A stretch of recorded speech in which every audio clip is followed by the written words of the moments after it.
Welcome to another episode of the Christian Reeve podcast. If you like this here show, make sure you leave us a review on Podchaser. Or, alternatively, if you're listening to the show on Apple Podcasts, Google Podcasts, Spotify, or elsewhere, please consider leaving a review and a rating. If you're checking out the Christian Reeve podcast on YouTube, make sure to like, share, and subscribe. Also, if you want to support the show, why not check us out on patreon.com/Christian Reeve and get yourself exclusive bonus content and bonus podcast content. How about that? Okay, I've had my fun.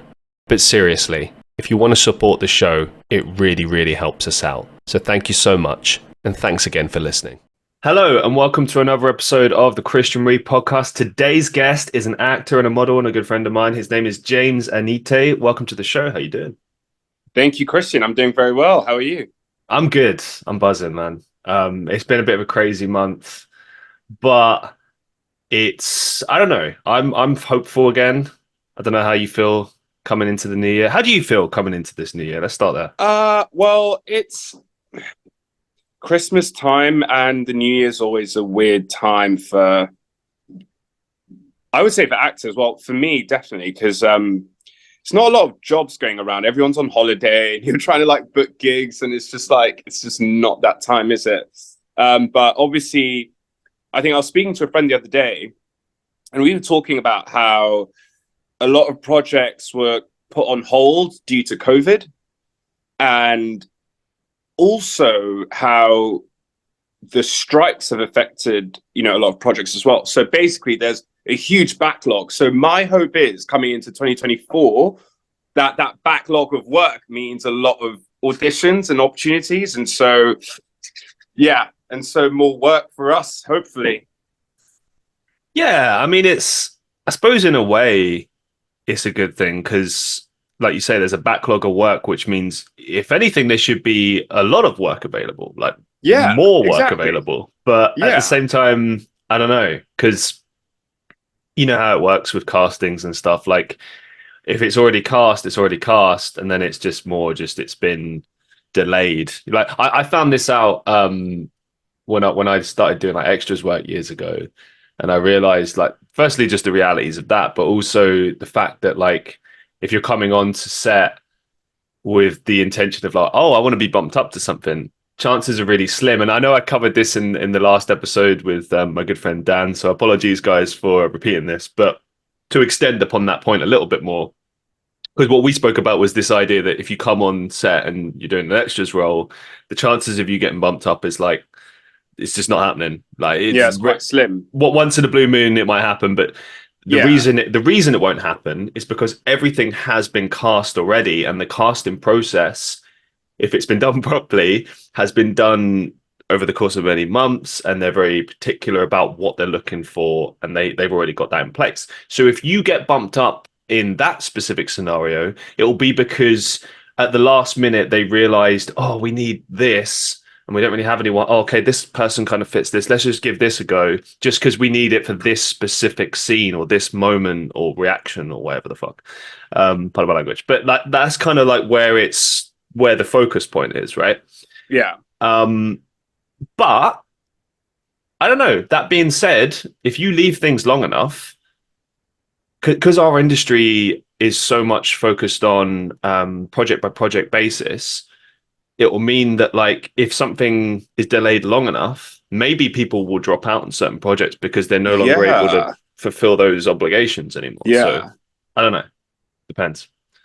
Well, because are you saying if you're committed to a project and that project's been pushed back, then there's a potential for people to, do other things or sign up to other things, and then you got dates clashing, and then they have to drop out of those projects? Yeah, I'll give you a really good example. So, The Walking Dead, the series. Yeah. There's an actress, I can't remember her name. She plays Daryl's best friend, Carol. She plays the role of Carol. And originally, she was supposed to be in that Daryl series, which is basically The Walking Dead's finished. They've got a bunch of spin-off series now, and they're entering like a new phase. I think, to be honest, they'll probably do like new Walking Dead series. It's just because it's they've set up the story for the next generation, and it's actually looking pretty interesting. But anyway, to the point, she was supposed to be in that, and it was supposed to be both of them. She couldn't because of various commitments. So they rewrote the story, right, Yeah. around her, which I find that brilliant, like that, like rewriting around someone.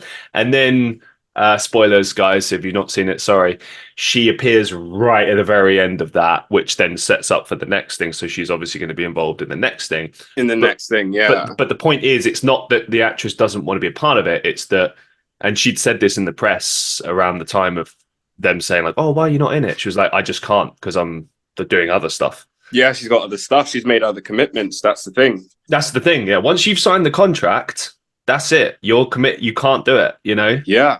Like I've had that with things recently where it's like, "Oh, are you available?" And I'm like, "No, sorry, I'm Yeah, not." I had that as well. I had that as well. I think I got asked to do a modeling gig, but I was filming. I was doing a short film, and I couldn't do it. And it's like, it's quite frustrating, isn't it? Because, like you said, it's in our line of work, we go from a project to project basis, and it's like there's a lot of time in between, and it's like, oh, why can you just just move the date to when I'm available, because I will be available at some point. But Look, listen, why does it have change to your be schedule when to suit I'm, me. All doing a right. job?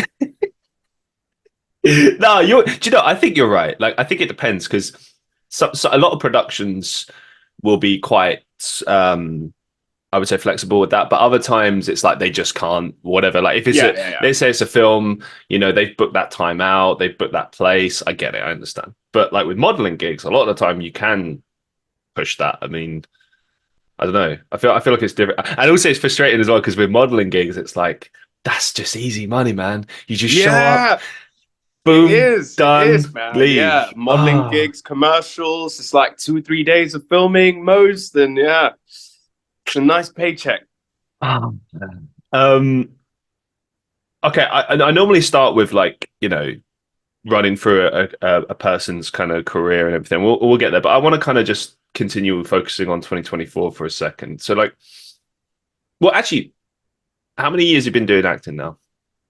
What, professionally or in general?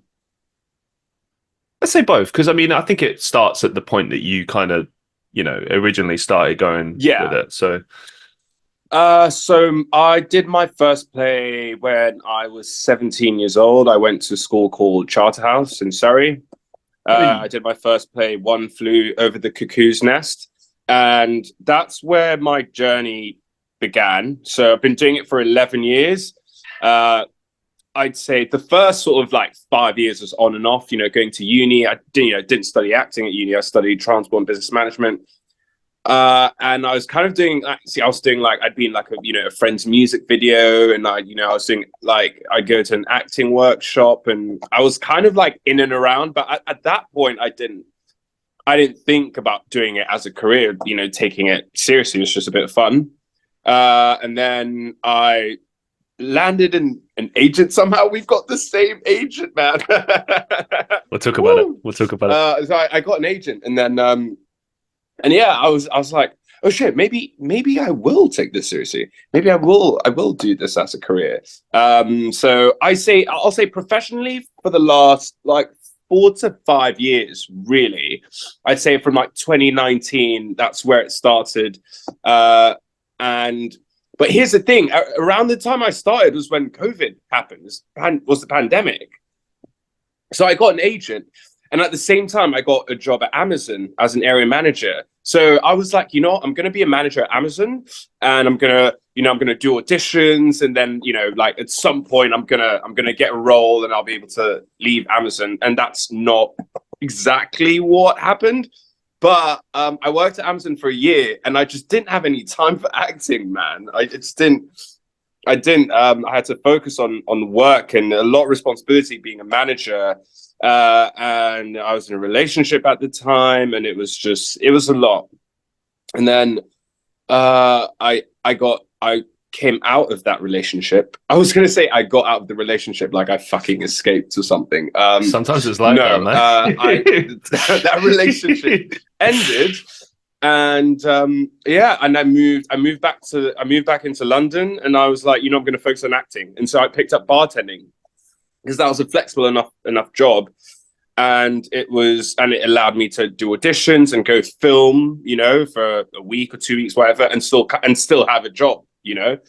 Yeah, so it's kind of what happened, and yeah, I think that answers the question. Yeah, so Yeah, I mean, that's there'll be a lot of questions I'll ask you. It's just kind of like how I do okay. it. I sort of move in between it, and I don't know. I like my show to be a lot like a chill conversation, but where like I'm at, like the person's actually interested in you, not Yeah. just like asking stuff. Because you know what I'm talking about. Like especially in our industry as well, they'll be like, the standard conversation points, but the person's not really listening. Like, oh yeah, you did that. Okay, right, yeah, okay, all right, yeah, and then they start Yeah. looking at the phone. Uh-huh. Uh-huh. Oh, really? Oh, is Oh, it? Oh, that's actually yeah. triggering hearing that, man. Yeah, you know what I'm talking about. I know what you mean. All right, so that's interesting actually because we got a kind of a similar trajectory there. Because I started acting in 2019. I was living in Europe at the time. Long story, but I moved back to England early 2020. Everything hits. Obviously, acting wise, can't do nothing. Do you Yeah, know well, like that's the nothing? thing. That's the thing, man. Can't do Yeah, anything. there's no work. There's no work. Legit. So it didn't really pick up again until 2021, and I think really in the last kind of 2 years for me personally, that's where it's really started to, and now we're starting to see it. But I think a lot of it, and correct me if I'm wrong here from your experiences, but a lot of it's like laying the framework and getting the things done like one by one. Like you get your portfolio, you get your short reel, show reel done. You get Oh, like, so this is what I wanted to talk about. You're right. I mean, when I first signed with Red Door Vision, hey, Um, so Ian, I don't know if I can say his name, but you know, can I swear as well? Can I? It'd be not depends what you're gonna say. Jesus. okay. Well, but Okay, basically, I Ian just said, say now we're both okay. So this is fun, guys. We're both signed to the same agency, Red Door Vision. I signed with them in November last year. James, I believe you've been with them for 3 years now, haven't you? yeah, That's right, yeah. And I thought that was fun. I was gonna reach out to James anyway at some point, but I thought, oh, that's fun. That's like a little connection point. And so that here we are. But obviously we could, yeah. You do, yeah. Kristen. You do realize we were going to have to talk about how we met as well. Oh, yeah, that'd be fun. You're right. I have not heard back from that director, by the way. I've got no idea what's What? going on. Let's talk about that real quick. We'll come back to Red Door Vision. So yeah, we met on set of a short film in 2022, wasn't it? Yeah, yeah, it Yeah. was 2022. So it was a student film, and the director, she was really cool. This is my experience, right? So she was a film student, and at first I was a little concerned because she seemed quite. How can I put this? It was a very kind of like slapdash attitude at the beginning, but then once I started seeing her like doing her thing, I was like, oh, okay, no, no, no, she's professional. She's just quite like chill, like quite, I don't know. Like some Yeah, people seem like a bit too chill, but then that's just their vibe. You know what I mean? You know what I mean? yeah, That's kind of what I got from her. Like once I started yeah. seeing Very her, laissez-faire, yes, lackadaisical. yeah, Yeah, but yeah. Very chilled approach. yeah, but once I saw it kind of in action, I was like, oh, okay. And I was like, I trusted the process then. And to be honest, for me, the biggest point where I realized like, oh, wow, this is like pretty cool was when we were sitting down introducing each other. And I realized in that moment, like, wow, I'm the least experienced person in the room. I'm like, oh my God, I'm in the wrong room. Like, but no, but but like, but actually I was in the right room because you should always strive to be around people with more experience than you, more knowledge than you, because that's how you grow, that's how you learn. That's how you grow. That's how you learn. Yeah, And everyone in the room was a really, really good actor, and I was really taken back by that. And everyone was just really nice and friendly. But yeah, it's to your point before. Yeah, it's still not been released. Uh, last thing I saw the director doing was like stuff related to music, and hey, props to her. I don't know. I haven't reached out to her. There's been a lot of projects over the years where you do it and then nothing comes of it, and you never hear Nothing anything. comes of it. Yeah, man. Yeah, but But that's it, just it you sucks know what because I've it was fun. realized with my time in the industry and working is there's quite a lot of that because what we do, because obviously we're all artists, aren't we? And it's a lot of we're creating material or content or art, whatever you want to call it. And sometimes some of it just gets pushed to the side. Sometimes you just, you don't want to use it. It's not the right time. Uh, so yeah, man, it's there is a lot of that. I know, also projects I've done that haven't I did like what 2 or 3 years ago that's still in post-production. There's Wow. gonna be stuff. I mean, and you hear it, and it's not just it's at every level of the industry, isn't it? Like you think about that, is it that Batgirl film or Batwoman? Yeah, Yeah, yeah, yeah, that's just yeah. never gonna be seen, right? I think it Um, will, but I think it will be years down the line. And but here's the thing: the longer you leave something, I feel like the more difficult it is to then market it after the fact. Because let's say like this short film comes out years from now, right? That would be fun, but I mean, we we all look very different. We're all going to be in a different spec. Maybe that's the point. Maybe she's waited on it because in the future it will be like worth more. I don't know, yeah, I mean, you but never know. or it could be just like I mean, you mentioned the artistic side of things. Sometimes you make something and you're just not happy with how it turned out. And like for instance, I remembered my acting at that point wasn't great. I thought I overacted that particular part. Yeah, I wasn't happy with it. I did my best in the moment, but looking Yeah. back in reflection, I'm like, I'm kind of glad it didn't come out because I sucked. I'd be happy if my scenes were cut, to be honest. But I thought everyone else was really Yeah, good. I'm not Um, sure about that project. I mean, I try not to think about it because I oh, think the pay as well. I remember thinking it was because you I got lost some money on that. you got I remember paid? thinking it was I didn't. £25 an hour. So I booked a return ticket to and from Manchester that cost around, I don't know, 80 quid or whatever. And in my head, I thought, well, I'm going to be making at least 100 quid on this. So yeah, I'll take the hit. It's fine. Like I'll still get profit. And then she said, no, it was, well, how much, what, 25, whatever, as the base is like, Oh, that mad for was the the base day. rate. Yeah, that was the fee. And I was like, wait, you're kidding, right? Like I've spent nearly 100 quid, and I'm Oh only getting paid what just no. under 30 for. Yeah, man, and but that's the thing, and yeah, but I think that was one of my first jobs, probably similar with you, right? It's one of our first jobs, so First of the year as it's not well. going to be perfect, but listen, man, I'm gonna be honest right now. I met you on set. I met Natasha Tassini. Yeah, man. It was a cool experience, man. It was fresh road. It was very and that's the thing. It's like you can get benefits. There are positives to take from these experiences, and that's what I love about what we do. And it's a meeting people and the networking. You get to meet cool people, man. And by the way, can I just say, I thought your acting was pretty good. I didn't think you were, subpar or anything. Appreciate But that, but buddy. I like the mentality you've got, Christian, because you need to have that mentality. You need to push yourself to keep getting better. So yeah, I never think you should rest on your laurels. I think you should always strive to be better. You never want to be in a place where you think, oh yeah, well, I'm done now. I'm great. I've got this acting thing locked down. I'm pretty sure I know what I'm doing. You never want to be at that point. You want to strive to be better and yeah, man, improve and learn. And that's what it's about. But yeah, man, I lost money on that. I lost money on that project. I'm sorry to hear that, man. I can relate. I had a situation last year where I walked off set because it was that bad, like that unprofessional. So I've been there, man. And I wasted a lot of money on that. I wasted probably like 20, 30 quid, which at that point was a lot, like it's just, and I mean, I never like to waste money on time, and more importantly, time on projects. Time, exactly, because you can't get that back. You can't get it back, man.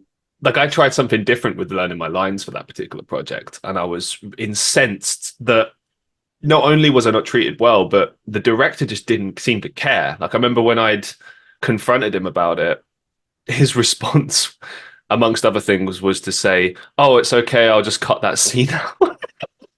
That I just rewrite it so that it doesn't matter." And I'm like, "Wow, okay, Okay, bad, yeah." But great chat, mate. Great chat. that's the thing about our industry. Like a lot of things, like make sense or don't make sense. It's personalities, it's people. Um, yeah, like weird stuff happens. Like you It's mentioned a that circus, Christian. It's a circus. Quite literally, it's a circus. it is, and I don't know. Like I treat people always with respect, and I think that I never try to derail people. Like for instance, I don't do names. Like if we're talking about like negatives, I think it's always better to just like you know let it sit because it's never going to make you look good running down Yeah. people's names and stuff. Um, but it's also just I think because you've got all these different personalities clashing and everything, it can make it difficult sometimes. And I think the most important thing to look at it is like, okay, how can we make this work? Like if we're signed onto this project together, if we're working on this project together and we don't click as individuals, that's okay as long as we can work together and make it work. As long as we can work together. Yeah. Yeah, no, Yeah. 100%, man. So let's talk about Red Door Vision. So it's still early days for me. There's not really much I can say other than for me, it's like I looked at it like it's reaffirmation of what I'm doing. Because really, I've been pursuing acting since 2019, but like properly, I would say since 2022. And when I spoke with Ian and we sat down, we discussed what I was going to do and my goals and everything. Like I already knew that like yeah, I want to work with this guy, and Yeah. it was and you know it didn't take me long to make that decision, and it was good, and you know I'm looking forward to seeing what we can do together. But again, it's early days. But the main things I looked at it for, as far as like how it can be advantageous, is now there is someone people helping me out to look for things. It's not all just on my shoulders It's not just anymore. on all on your shoulders. Yeah. And also, I think maybe it says a certain thing about you. It says to people, look at, you know, to casting directors, to people in the agency, it says, okay, this particular agency believes in this person. They think that this person is worth representing. Therefore, maybe I should check them out. Yeah. That's the way I look at it. But look, you've been with them for 3 years. Why don't we talk a little bit about the advantages of having an agent and just your experiences where that's concerned? Right. So, in terms of advantages of having an agent, I'd say I think it brings a certain level of professionalism to it as well. I mean, Spotlight, you need it goes through, through the agencies really. Does it I really? think it's just, like you said, it's like, oh, someone's obviously seen something in you, right? So it's not just a case of like, oh, you believe in yourself. Oh, you got someone else backing you as well. I think that's very important. I think having an agent, and I'm not saying you absolutely. What do I know? I don't know if everyone needs an agent, but I think having an agent is good because in my mind, anyway, it just like you said, it just says that right, someone's got faith in your abilities, someone sees your value, and they're willing to represent you and put you up for work. So I think that's really good. And the other thing as well is sometimes I get sent contracts for projects, and I look through the contracts and I think, okay, I understand about 30% of this. I'm gonna hand this over to my agent who's more knowledgeable about these things, and they've got experience going through these contracts Sure. and looking over it and making sure I'm protected. Mm. So I think that as well. I think financially that's important. But listen, man, when I first signed with Red Door Vision, Ian said to me, right, James, you need to get headshots. Yep. You need to get your showreel. I didn't realize all these things. I got an agent and I was like, woo, like, let's go. Here we go. He's gonna get me work, baby. It's good times. Come on, man. Auditions. But the thing is, he said, okay, James, calm down. Here's what you need to do. And so, it's a step-by-step process, and Yep. and he let me know. So I got my headshot sorted out. I got my showreel sorted out. And yeah, and so I think I signed up to Mandy, backstage, Star Now, getting jobs, and then because I think I was over the age. What was at the time? I think I was over 20, 24, 25. And on Spotlight, you can't, because so you need a certain amount of credits if you're over the age of 24, 25 to be on Spotlight. So then for me, it was just like getting as many credits as possible, getting, as much work. Because I remember Ian saying to me, like, dude, like, you need to be on Spotlight. I remember him saying that, like, you need to be on Spotlight. So for me, it just became, so once I got my showreel and headshots done, I thought, right, I need to get as many credits, paid credits as well. So at that time, it wasn't really about the quality of work or the type of role it was. It was very much about just building up my credits so I could get on Spotlight. And then when I was on Spotlight, I could then be a bit more picky and choosy about the work I got. But no, Ian and Irene, who I work with as well, they've been so brilliant, man. I mean, it goes in phases. There was a time when I was getting 2 auditions a week. Damn. From Red Door Vision in the space. It was like for, I'd say 3 to 6 months, I was getting like 2 auditions a week, and it was like I was really hot for some reason. And then, but it's ebbs and flows, isn't it? It's not consistent, and that's just like we said before, it's a circus. It's the nature of the industry. But they've been super helpful in terms of building up my CV and my career up until this point. So they've definitely helped a lot, man. Yeah, it's great having an agent, and I see other people in the industry, whether that be filmmakers, writers, actors, and it's like people change agents as well. And I get it, right? Because certain agencies have more of a pull. They've got better connections, and so like I understand that, but part of me is like, I don't know. I feel like I've got loyalty, because, and I don't know, man. But I get what you're saying. They've been very good to me, and they tell me what I need to do. Right, James, you need to change your headshots. You need to get, these headshots aren't good enough, or you need to change this in your bio and blah blah blah. So yeah, man, having an agent, I think is very important. Because they know the game. It's a game as well, Christian, isn't it? And you need to play the game, because we're artists, right? And we're creatives, and that's fine. But you need to think about the business side of it. You need to think, how can I get my foot in the door? How can I get cast? How can I get seen? So you can do the type of work you want to do and get paid well, as well. If you, yeah. Yeah, and I think it's interesting, the little things they pick up on that I just would have never considered. Like, for example, a bit of the advice they gave me recently, other than get new headshots, which I got the other day. I got them. They're done. I promise. You got them. To Ian, okay. If you're watching, if you're listening, they're coming. But, even with that was like, listen, the ones you've got now, it needs to be brighter. It needs to be closer. Because when they're swiping through all these pictures and there's hundreds, maybe thousands of them, they need to see you like straight away and be like, oh, wow. And it needs to catch them off guard. Another thing was that kind of less is more thing of like, don't have so many photos, just have a few key ones.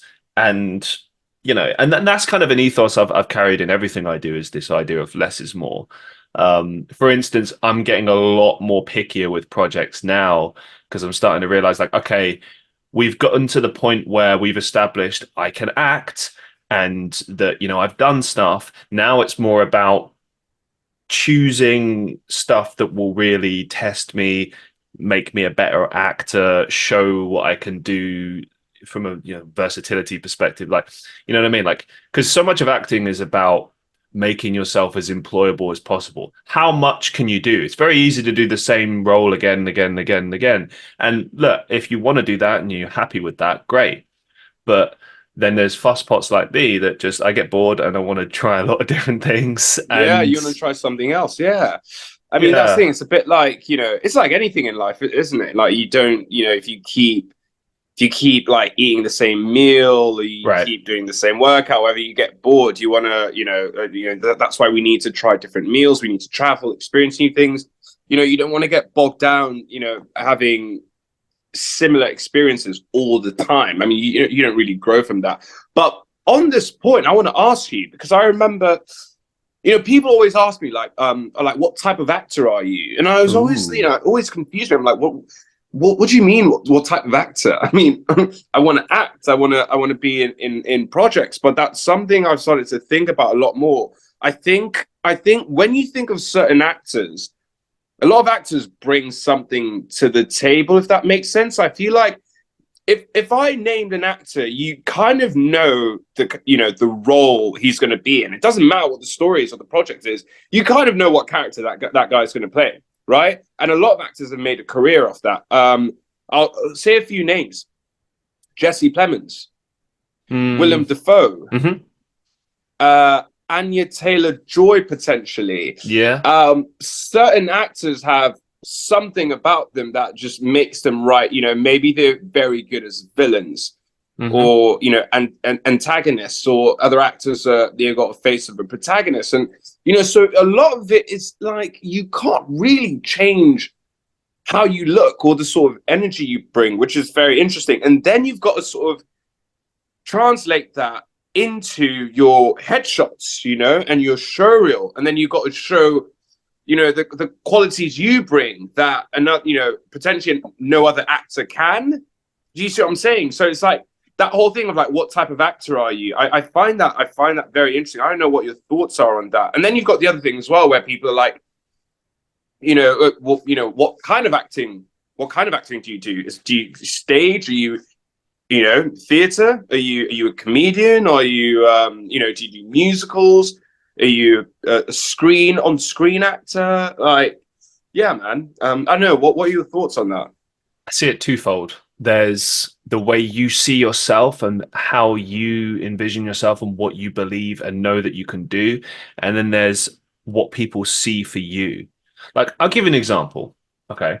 Before I answer, like, how I see myself, what I'm aiming for. When I look at you and I look at the visuals that you put out, I see a very kind of like cool, confident black man that's got kind of like that cool style. Like there's when I've seen you wearing like certain suits and stuff like that, I'm like, that right there, that look right there, that's him. I can feels like the energy pops out because you mentioned the vibe and the energy that you bring out when Yeah, you know what I'm saying.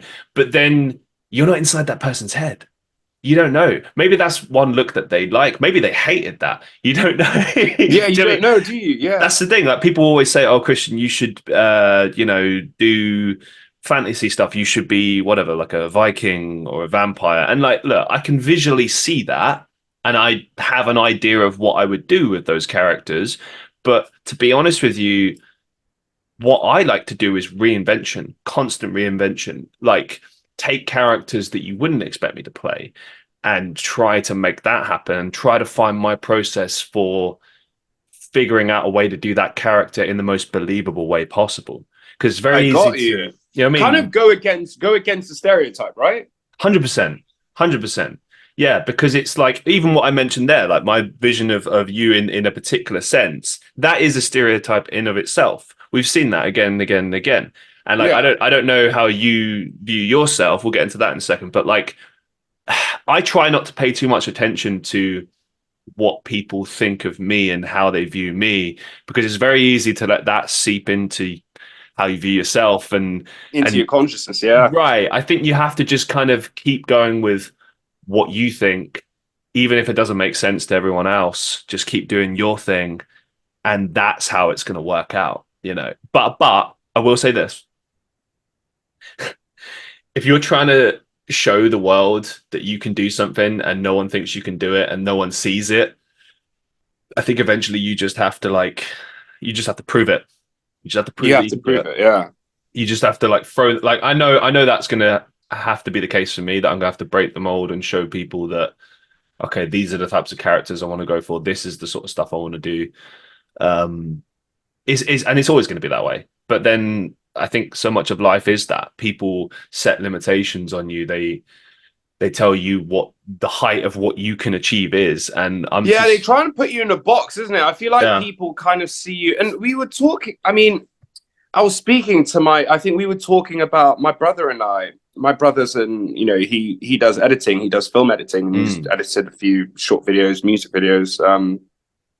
So he's in the industry as well. But we were talking about certain actors and how, like, if you look at Adam Sandler, a lot of his films, he plays Adam Sandler's very, you see him on screen and you want to start laughing. But he's done a couple of like, no, but with all respect, I love Adam Sandler, by the way. I mean, a lot of respect for him, and he's a great actor.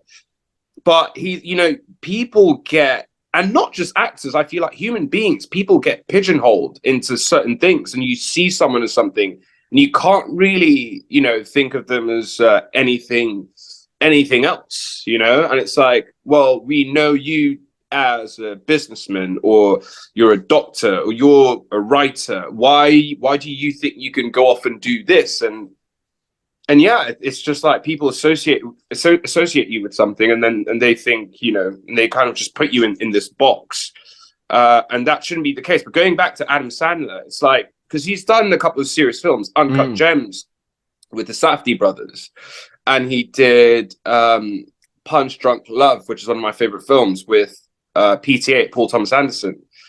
And that is very different from the films he normally does, like, Happy Gilmore and all of these, like these silly films. But I think he did a film recently where he was like an astronaut or something, and he was in space. And I was speaking to my brother about this, and he said, like, he was like, well, that, that apparently Adam was trying to be very serious in this role, and it just didn't really work out. And I just, I'm just not, because obviously in his head, he's not just this like comedian, this like, funny, goofy actor. Like he wants to play serious as well, and that's probably how he sees himself. But he's done so many of the silly films that, the audience is kind of used to seeing him in this light, yeah, yeah, that's, I mean, that's what I'm trying to say. So it's, I don't know, man. It's for me, it's just it's very tricky, because people will see you in a certain way, but you obviously see yourself, like yourself, Christian. You said, people are saying, oh, why don't you? I think, you'd be perfect as a vampire, and you'd be perfect as, as a Viking, and it might be your long hair, or the color of your eyes, or whatever it is, right? Or the energy you bring, whatever that fucking means. But it's. But people, we're multifaceted, we're not one-dimensional beings, and yeah, I don't think we should put ourselves in a box.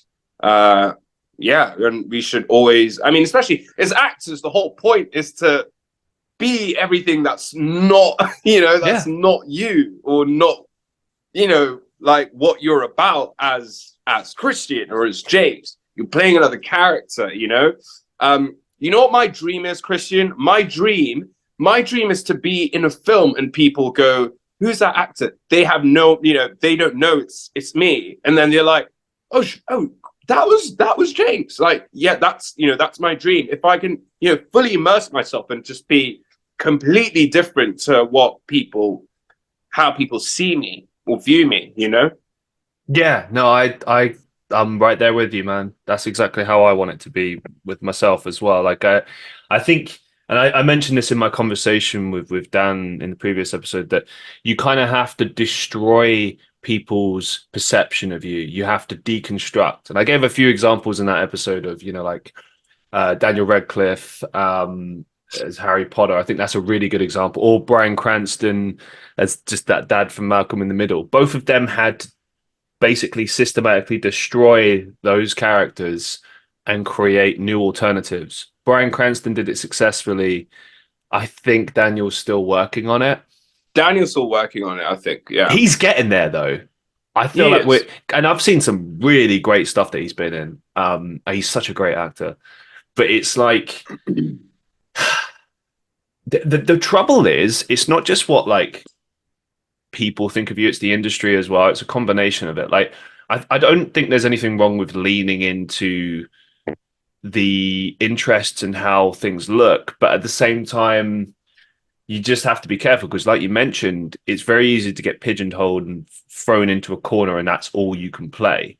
You know, I Yeah, mean, it's and it stops being interesting as well. Like I can't think of anything more dull than continuously playing the same character over and over and over again. Even if it's beloved. I mean, I look at that sometimes with certain actors and I wonder like, does it not get boring for them? Like, I mean, I suppose it really depends on the script and the work and what they're doing. I mean, um, like this most recent thing with the Loki series and Tom Hiddleston. I wonder if he'll truly like just hang it up there and move on to next things because he's been doing that character like over 10 years, 10 years, a something like that. decade, very Well long over. time. At It's a what long point do you time. move on? I mean, what else? What else can you bring? You Yeah, know, that hasn't been seen already. absolutely. I think it's I don't know. I've had a lifetime of people turning around and telling me what I can do as a person and what, is the height of what I can achieve. And I just ignore that and just do what I want to do because, Yeah, screw that. Like, it's just everyone has their perception of things, and you just have to focus on your goals and what you're doing and what you're trying to yeah, achieve and make that your absolutely. Stay focus. true to yourself. Yeah. That's hard. It's hard, man. It's tough Um, though, yeah, especially in this where you're so, because you put yourself out there, don't you? And it's like, well, when you do auditions and they get back to you and they're like, "Oh, you're not quite right for this role," or "You are right for this role," and it's always great when you get cast and when you get a gig. But it's I can't help but think to myself like, what does the director see, or what does the casting director see? It's like, and it might be different from what you think you're putting out. If that makes Does that make sense? So it's just going back to what you're saying about the interpretation people have of you. I think a lot of Um, it is just looks, to be honest. I know that's really disappointing to hear, No, but you're right. but I think you're right. Yeah, it's just I, how you look. but like not necessarily like, oh, are you good looking enough or something like that. I think it's more like if you think about it, a film, a TV series, whatever, it's a vision of this story that a director has in their mind, right? A picture. Like it's like when you sit and read a book, right? Your mind creates images of what the characters look like, right? In your mind. And then so Yeah, if you're casting that on screen, you're going to try to follow that as closely as possible. And so, and this is just for anyone listening who's an actor up and coming. Keep this in mind when you go in there. Go in there with your perception of the character, your interpretation.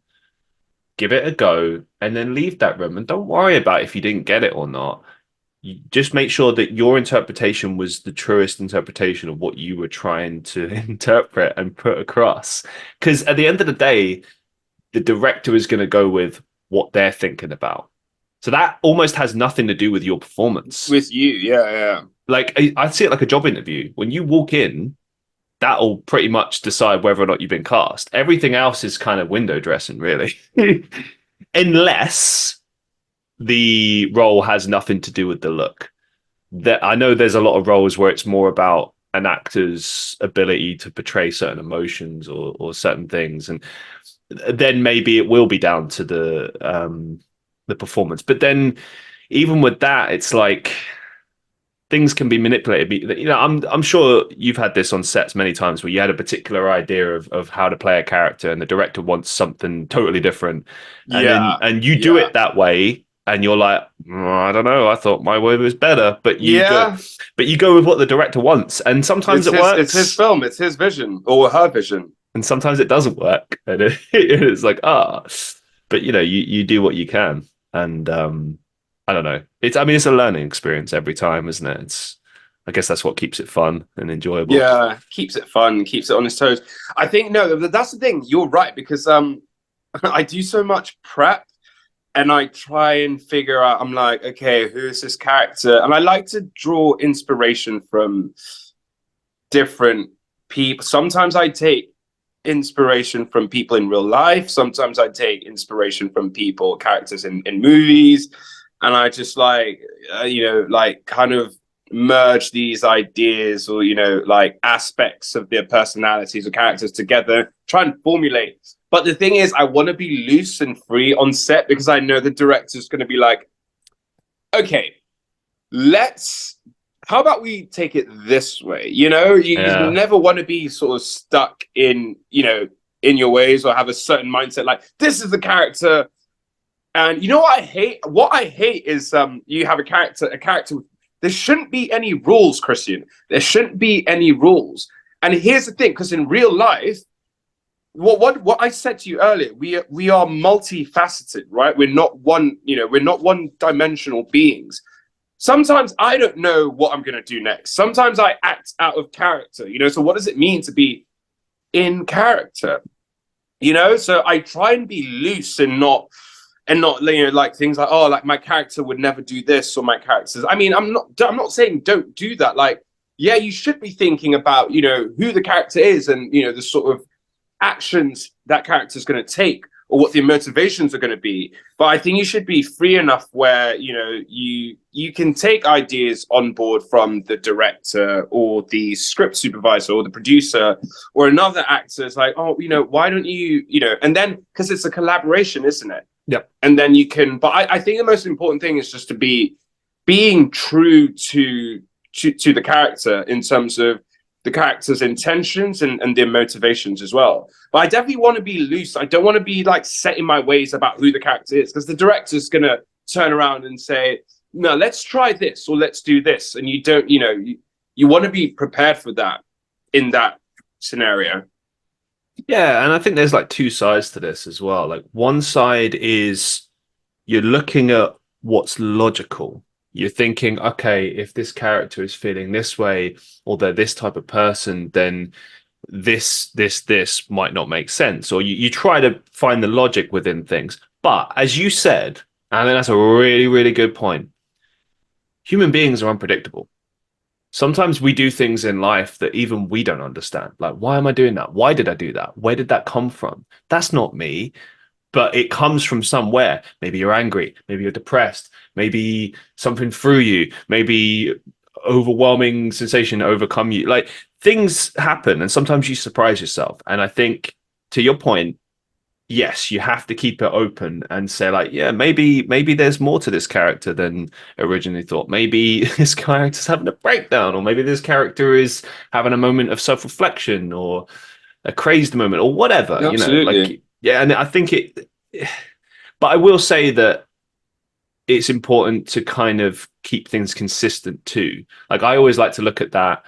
And I know probably it drives certain directors nuts, but I don't care. I'm going to say what I think, because my process is always say what you think, get out in the open.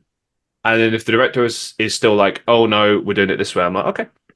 Yeah. And then it becomes more about like, okay, how can we carry your vision and make it as believable as possible? Because that's the only time I'll ever struggle with that is when they're saying like, okay, I need you to act this way for this. And you're like, all right, but wouldn't they, this is what you want to achieve, but wouldn't they kind of go about it a bit more like this? And you're like, and you're trying to kind of meet in the middle and find something where it fits, and you're like, okay, we're happy with this. Yeah. But sometimes I'll just do exactly what the director asks, even if it doesn't make any sense to me. And I'll try and just do it as best as I can. I'm sure you've had this as well, where you do it and you think in your head like, man, that sucked, and they're like, yeah, like that was brilliant, terrible. Yeah, I know. great. Listen, oh my god, the director's like, great. Oh, I'm like, what do you see that I'm not seeing? Like, I don't get it. Was shit. I felt awful doing that. Why did I do that? You're just having a moment of like, what even is life anymore? Yeah. I mean, this is a fun thing that I'm learning about this job, this career, because I've fully embraced it. Like I'm chasing it. And one thing I've realized is especially at this point in our careers where you're like desperately chasing work. Anytime you get to be on set or be a part of a production, it's a privilege, and Yeah. it becomes like, okay, I'm going to make the most of this. And but it's an opportunity to have fun. I feel like it's people often forget that like when we were kids, we used to act all the time. I All the remember. time. Do you know Yeah. what I mean? I used to run around playing Batman and Robin with my friends as a Oh kid, yeah, I and was Spider-Man as a kid. hell That was yeah, my thing. yeah, there you go. And it's like you become that character. But the interesting thing is that you don't overthink it. You just do it. Like I'm You just do Spider-Man, it. and that's it. Yeah. Yeah. And that's it. And Whereas, that's it. You yeah. yeah, and I think that's it's an opportunity to almost like be a big kid for a minute and just have fun and play dress. I mean, Christian Bale said that in an interview once. He said that like it's just you get to play dress up for a living. Yeah. That's it. And I was like, I wow. know. The thing is, like, part of me, the thespian in me is very, serious. This is a serious art form, and we're, playing other people, portraying, and and there is a lot of work Mhm. that goes into it. But at the same time, it's like, yeah, we're doing dress up for a living, aren't we? It depends on the work. I get what you're saying. That I'm very serious and professional when it comes to my work. Sometimes that's annoying. I know sometimes that probably makes people think I'm a right twat. But look, at the end of the day, I take it seriously because I love what I do for a living. And I feel like if you approach it with that level of professionalism, you get more out of it. And look, my goal has always been be as believable as possible. Yes. Like you said earlier, like make people believe you are this character. And like people almost don't recognize you. Like, oh my God, that was James. I can't believe that. What? And but Yeah. it's more than the visual, it's the you won them over with the performance. Like I never forget this. This film by Ashton Kutcher, I'm sure you've heard of it, the Butterfly Effect. Do you know what? I've seen. I don't think I finished watching that film. I think I started watching it and I didn't finish it. But go on, go on. Highly recommend it. It's excellent. At the time, he was finishing up on that 70s show.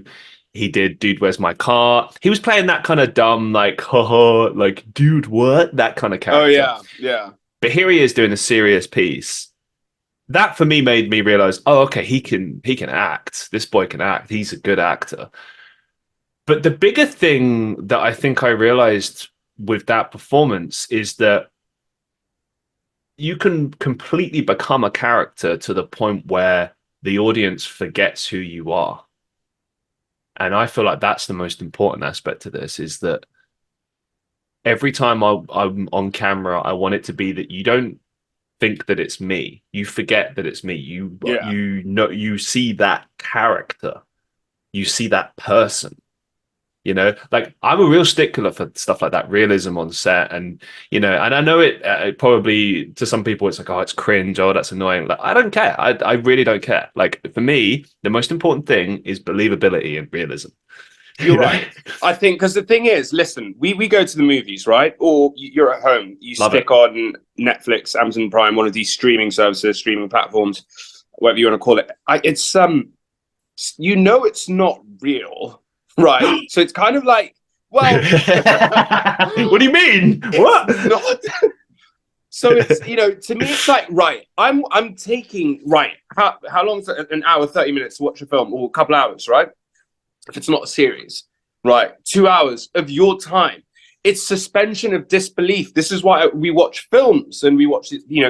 It's you wanna take a break from reality. Yeah. You wanna kind of like it's a form of escapism as well, right? So suspension of disbelief, and then it's not real, right? But you go into it thinking like I'm gonna buy into this. So our job is to be as believable as possible, if that makes sense, right? Yeah. Because you want people watching to feel like it's real. And I don't know about you, but when I'm working, when I'm on set or on stage, it's got to be real. Yeah. I've got to be in the moment and I've got to be feeling what that character's feeling. Now, don't get it. Listen, I know there's a script. I know we've had rehearsals, but I want to be in the moment. I think Denzel Washington said something. He said the camera never lies, right? Like it will capture whatever's going on, whatever you're doing. So you gotta give it. Don't want to say give it your all, give it everything, but you gotta feel it. You gotta feel it, man. It's gotta be real because the audience will feel it if you feel it.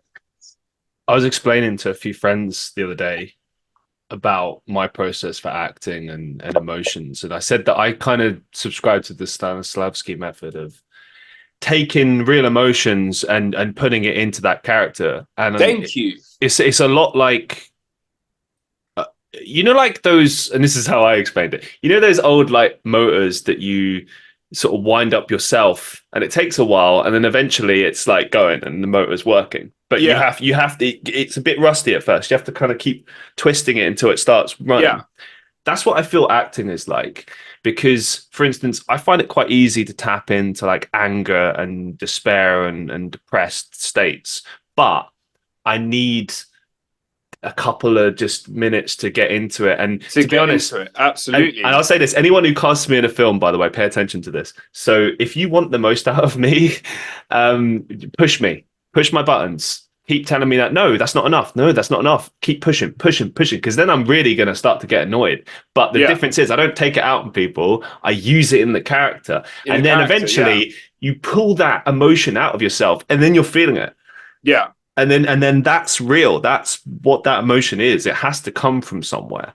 It has to come from somewhere. That's why, I think one of my first acting teachers, Mr. Freeman, he said to me, a lot of it is about you're drawing from real life experiences. Because to me, what I try and do is, right, okay, the character's going through something, right? So they're angry or they're depressed or they're excited or they're anxious. And I just try and think of a moment in my life where I felt that way. Right. If that makes sense. And then I try and harness that emotion. And that's why I love music. Music is huge for me, right? Because I can get into that state of mind, that state of being, and just, and then I feel it, I've got it, I feel it, and then I can bring it. But like you said, it takes a minute, or it takes a couple minutes to get into that state. And then you can use it. But it's just trying to tap into that emotion. You want to feel what the character's feeling in that scene, right? In that, in that shot. You want to feel what the character's feeling, because then it's authentic. What you're going through, what the character's going through, it's authentic. And then that's going to be, because the thing is, listen, everyone's got different method. Certain actors they'll pull a face to show the audience because they want the audience to feel something. It's like, okay, the character's feeling this, so I'm gonna show this to the audience. This is how I'm gonna, my face is gonna look like this, or this is how I'm gonna act. And it's, it's about the physicality of what you're doing to portray those emotions. So some actors do that. Some actors, have a combination of both, where they feel what the character's feeling and they combine it with the physicality. But for me, I never try, because I think the audience is very intelligent. And I think, like you said earlier, less is more. So I don't want to I don't want to give it to the audience so easy. I want the audience to look and really, almost be puzzled. Like I want them to think, what's going on? What's he thinking? What's he feeling? For me, it's more about, I want to feel what the character's feeling without trying to show it off. Does that make sense? I want to feel it rather than, like physically, because I think it's more, because I like this. I think the best performances are the more subtle performances. I'm thinking Robert De Niro. I'm thinking even potentially Michael Fassbender. I want the audience to, I want them to think, you want to make them stop eating the popcorn and think, what is he thinking? What is he feeling? But yeah, so I don't want to like, spoon feed, the emotion to the audience. I want to just feel it, embody it. So I'm going through, I feel exactly the emotions of what the character's going through. And then I'll just let it happen organically, if that makes sense, and then and then whatever happens, happens. But I know I'm feeling what the character's feeling. And, because it's true to me. And whatever comes on screen, that's what happens. And hopefully the director's happy. It's crazy. Like every time I'm on set and I get to do that, like I really do find myself losing myself within the character. Yeah. And like it's kind of amazing but scary how that happens. But that's when you've got the. Out of yourself, And then I always have to take time to just reconnect and like because it's just it wears you down. It takes everything out of you. Yeah, man, it's a lot. Yeah, yeah. Listen. I know exactly what you're talking about. I always think it's important to. I know certain actors have different, methods, and there's method acting, and some actors, some performers take it home with them, and they kind of stay in character all the time. I mean, that's great and everything, but I very much believe you should leave. Leave work at work, and when you come home, be Christian again, because it's a lot, man. It's a lot. You don't want to be like brooding all the time or like depressed. That's the thing. Like fucking. You don't want to be in it all the time. You want to leave when you get home. Kind of leave it, because it's a lot of, what's the word I'm looking for? It's a lot of emotional work. It's a lot of emotional work. And that's hard. That's quite difficult. So I try and leave work, work at work. Same. Like I do method acting as well, but like I agree. I think it's stupid when I'm sorry, but and look, I love the greats that do it, but like I just think it's awkward. Look, a crew, cast and crew, it's like a little family for a certain amount of time. And it's just weird when there's that one person who's like living in the character the whole time and everyone else is like having their lunch and it's like, all right, dude. The only right? Like the only time I do that is like if it's an intense scene and they really need me to be that. Yeah, look, I'm in between takes. I'm still going to be in that character. Yeah, in certain scenarios, yeah, absolutely. Yeah, but it's more like waiting period. Like I'd rather in that moment not speak to anyone. Like I did it on a short film last year, and I spoke about it in last week's show. So I don't know when that's going to come out. The film's called Choc Chips, and it was a very small role. And I mentioned this in the last show, so I'll just briefly mention it here. Basically, my character had to be quite serious and scared, and like all his body language kind of told you the story anyway. But in between takes, like everyone's cracking jokes and having a laugh, and I'm like, I need to keep this. And I was staring at this glass of whiskey and just like, I remember keeping myself in that feeling of like fear and kind of uncomfortability and stuff. And like everyone is ignoring me and stuff. And I was like, perfect, great, I can stay in this. And then when they say action, I'm ready to go. Yeah. That's the only time I play method. And I think that it's important for that. But for everything else, absolutely right. Why would you want to take it home with you? Like, why would you want to take it? Yeah.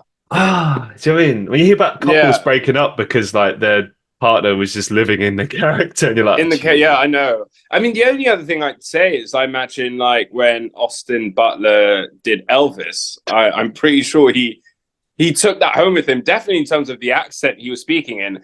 But I can see that. I think I'd say like, accents, I mean, some people are very good with, doing accents and other people struggle with it.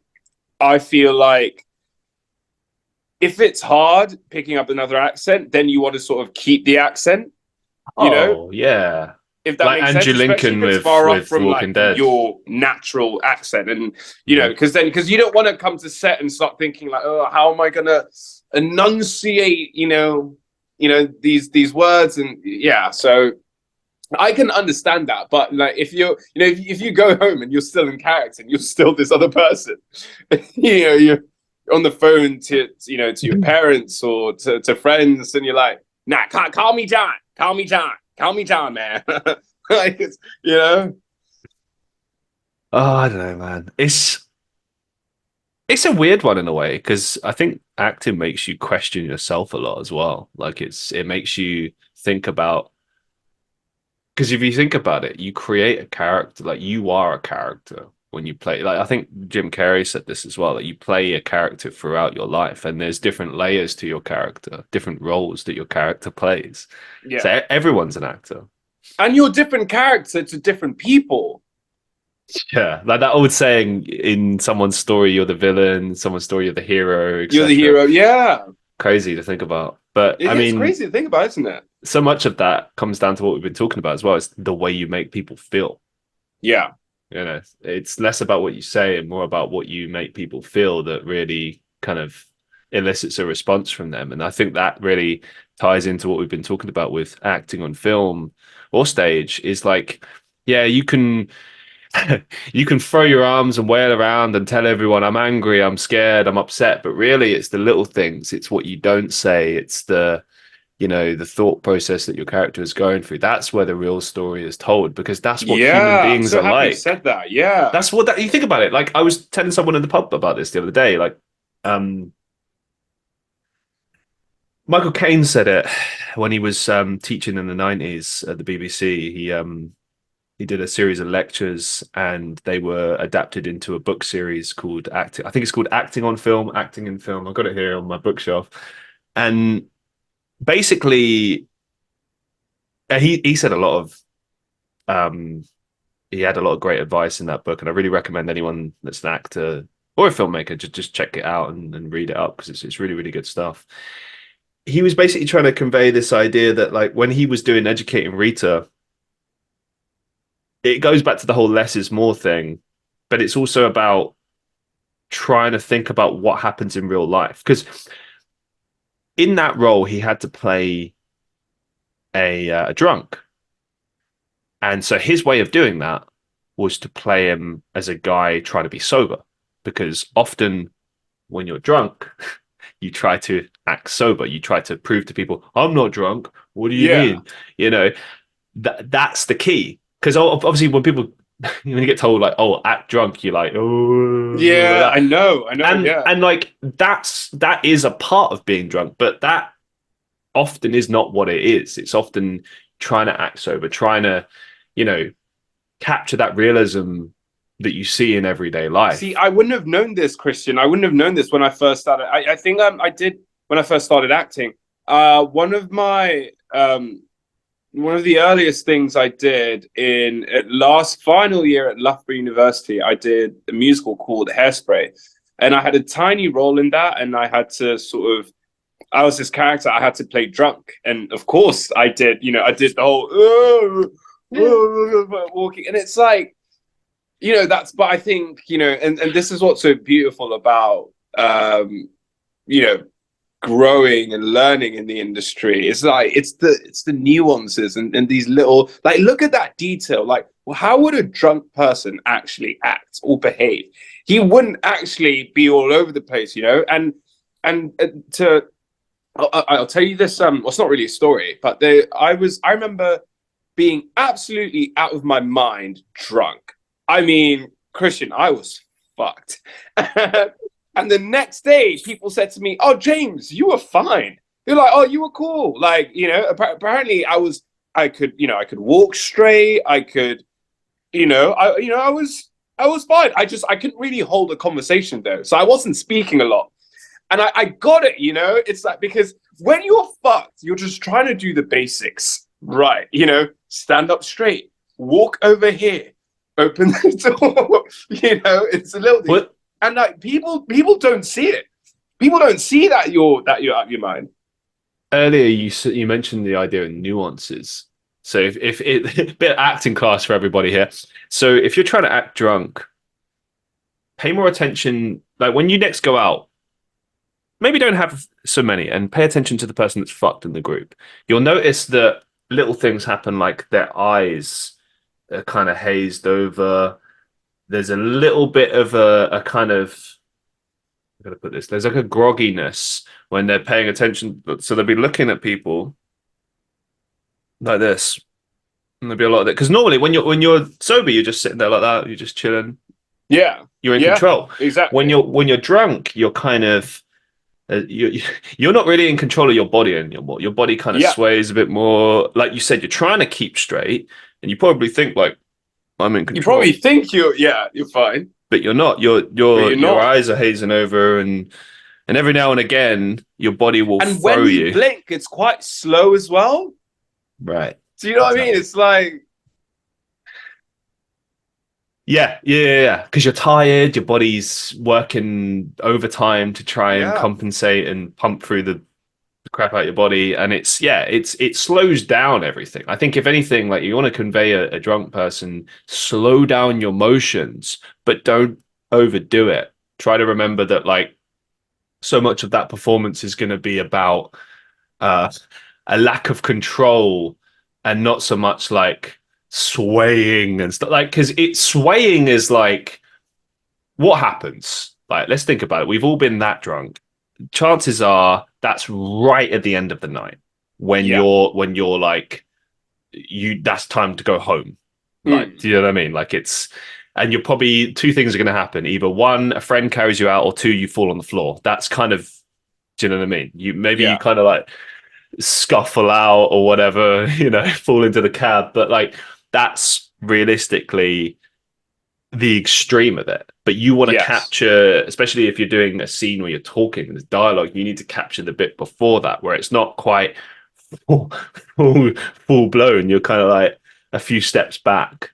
So I guess like best thing to do would be like rein it in a bit and just yeah, pay more attention. Like I've been doing this a lot more. I've doing to sound weird, but I'm doing a lot more people watching now and just looking at the way people interact with each other, their mannerisms, the little things, intricacies, like the way people act.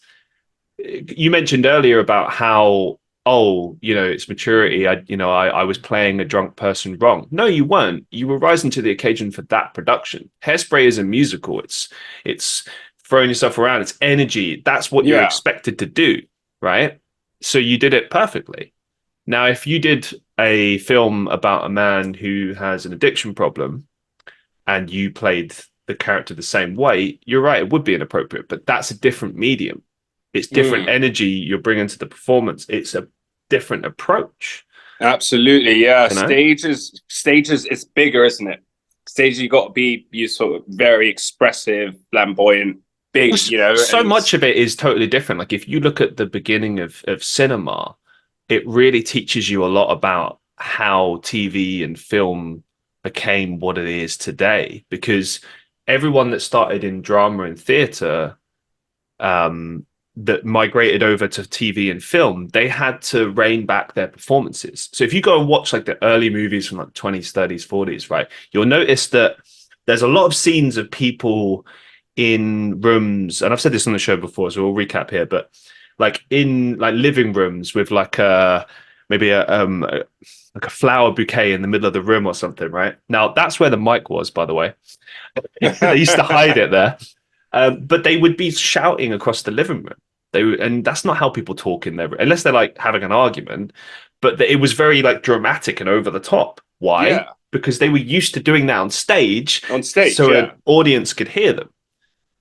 So my point with this is that when you, especially if you're a drama actor coming over to TV and film, you have to rein back that You got to performance, rein it back.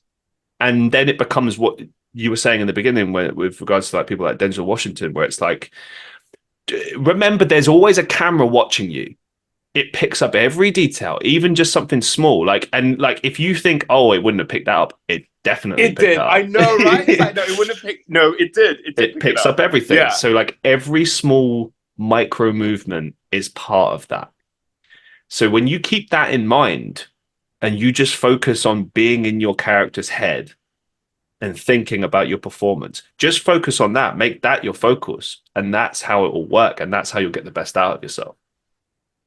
I think so much of it is people overperforming because they think, oh, I need to put in the performance of a lifetime because that's how I'm going to get this award and that's how I'm going to get big, big, big. It's like, no, look, if you want to put in a good performance, focus on being the best representation of that character and living in that character's mind and becoming that character. That's how you'll do it. And also, look, listen to direction, listen to what advice you're getting, take it on board. If the director says, try this, tweak this, take it on board, try it, Yeah, give take it it a on go. board. Yeah.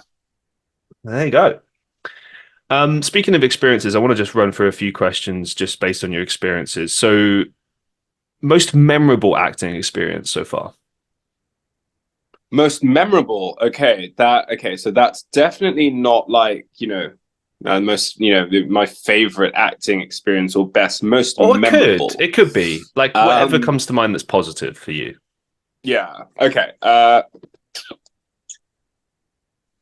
I have to say, hmm, I think Starling. Starling is, and that is the project I'm most proud of. I think in terms of my work, yeah. So Starling's a short film, and it's about. Okay, I'm going to explain this, right? So you've got. So I didn't realize this was a thing, but sometimes the army will hire actors to play out certain scenarios with soldiers. So, for example, they'll hire an actor to act as a family member of a deceased soldier, or and it's like, and then the soldiers have got to pretend how they present that information and tell the family members or loved ones that your son or your wife or husband, whoever it is passed away. And so I didn't realize that this was a thing. It's something I learned, whilst going through the scripts really and speaking to the filmmakers. And so this short film was about this, and I played a soldier having to go through. It's kind of like I guess, it's like role play, isn't it? Essentially, for soldiers. And so we did this, and it's like, and the soldiers were kind of like, oh, this is a waste of time, and like giving the actor a hard time. So I really enjoyed doing that because I learned something that I didn't realize was even a thing in the army. But also, I worked with an incredible cast, and the reason that's my most memorable acting experience is because I felt like, yes, it was a short film, but it just felt like the best work. Everyone was so professional. Everyone was so, I spoke with the director about what he wanted, and we spoke about the character, who the character was, where he came from, his background.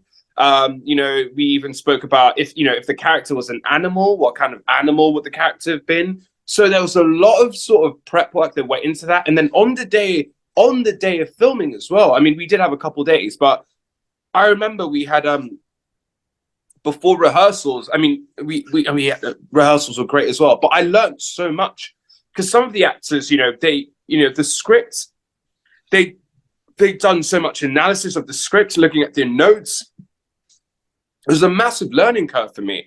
And on the day, we went through sort of warm-ups. We went through these acting warm-ups before we got on set. So it would be myself, it'd be Corin, the other actor, and Leah, and we'd be together and we'd be doing these warm-ups to sort of like get out, feel comfortable or actually feel uncomfortable, and sort of like get out of and do silly things and go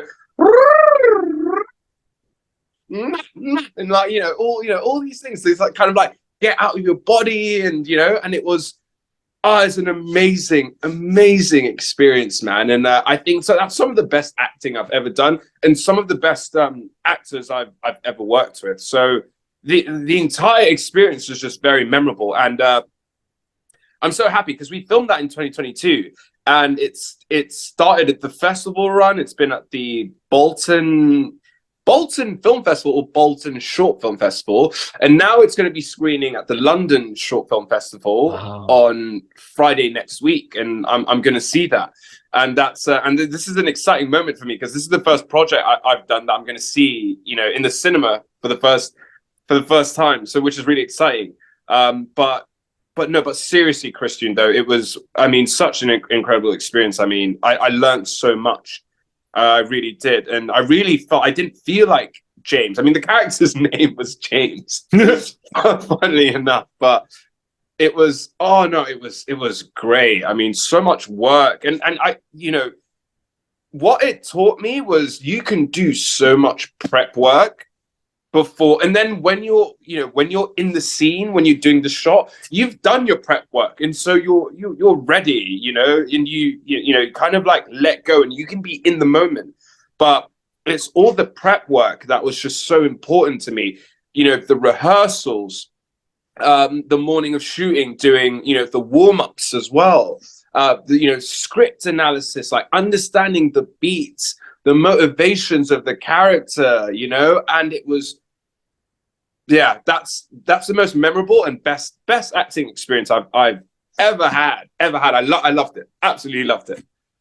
Congratulations, man. That sounds mega. Like it's always great to hear when someone fully got to immerse themselves in a role and then they're happy with it, comfortable with it, and it just worked out. Like I've had a few experiences over the years, similar thing, and it's, I don't know, it always just leaves you wanting more, really, don't it? You It always just leaves you get, wanting more. It's like, I yeah, want to do this every day. I want to do this every absolutely. day, all the time. Like, can I work with these people or people like this, of this ilk? It's just the level of, because we spoke about it earlier. It's like, I know people joke about, like, oh, I do dress up for a living, but I take it, I take this so seriously, I take acting and storytelling really so seriously. And like, as an actor, when you're playing a character, there's so many people that work on a film or work on a project. You've got this, got the writer, you got the script supervisor, you got the producers, the first AD, the second AD, you got the DOP, you got, the in post-production, you're doing color grading, you're doing sound. So many, you got the actors. I mean, there's so many moving parts that come together to make this beautiful piece of art. But you just got to focus on what you have to do. Everyone's just got to focus on their part in order for it to be the best it can be. And that production was wonderful because everyone was on job. Everyone knew what they were doing. Everyone was very good, and they were so professional. But going back to what I was saying, I know it's we're making a film and we're telling a story and it's fun and it's like we're like kids and we're playing other people. I get it, but during that project, it's like it reminded me of why I got into acting. I saw I'm gonna tell you something. I say this to everyone. The film I saw that got me into acting, that made me take acting and storytelling and film, that medium, it made me take it so seriously, was Shame by Steve McQueen, starring Michael Fassbender. It's about sex addiction, and there was a lot of sex in the film, but it wasn't sexy. And you can see this guy struggling with a problem, struggling with intimacy, and not being able. And it's there was something so much deeper about it, and his performance was so nuanced and so real and so raw. And I saw that performance and I saw that film, and I thought, I love this more than anything in the world. And this is what I want to do with the rest of my life. And I don't care where it takes me. And I don't care what happens with me on this journey. But I'm going to strive to be as real as possible and portray characters so that the audience can feel it and it can make you feel something. It can make you feel the way I felt watching that film. And something you can relate to, because yes, we're human beings, and it's kind of like we're all having different experiences, but the same experiences at the same time, if Mm-hmm. that makes sense. And it's just, yeah, man, it's just, I love what we do, Christian. I love what we do, and I love how it makes people feel. And I just feel I take this craft, I take it so seriously, you know. And I think it's important to do the work prior to coming on set. And I think you just gotta, it's about being real, isn't it? I love it because you're in the moment. You're very present. So I tend to go off on a tangent because I get passionate and I just start yapping about different things. But yeah, man, yeah, I know exactly what you mean. Often in everyday life, real life, I'm looking at my life and life through my eyes, and I'm thinking like, this is like a movie. This feels like a movie. And then it kind of dawned on me that so much of filmmaking and TV is different people's interpretations of real life, or maybe not, maybe the arty way that they see the world, or like, sometimes like there'll be like a moment. Maybe it's like a beautiful sunset that you're seeing, you're spending time with friends, a loved one, maybe you're even by yourself. I don't know. There'll just be a beautiful moment that doesn't seem real. It's surreal. It's the stuff that dreams are made of. And yeah, you see these moments and they come together and they form the basis of what becomes your life. And what we do is we tell stories about life.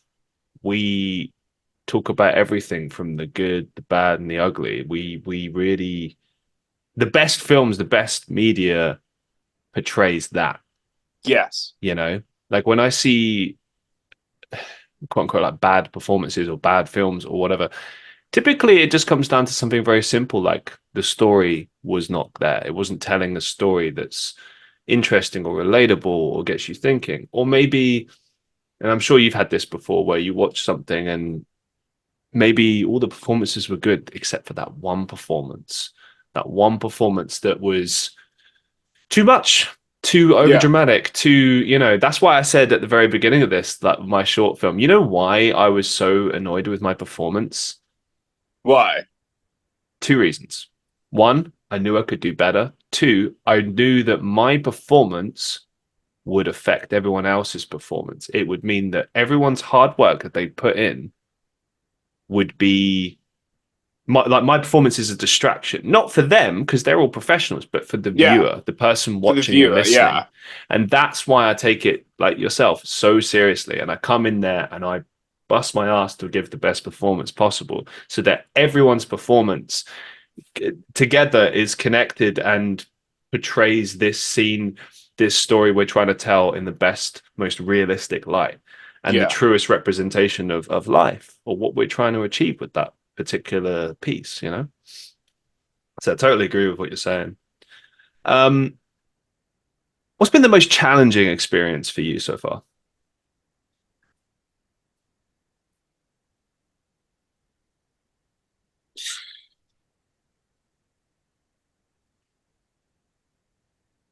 I think the most challenging experience I've had so far has been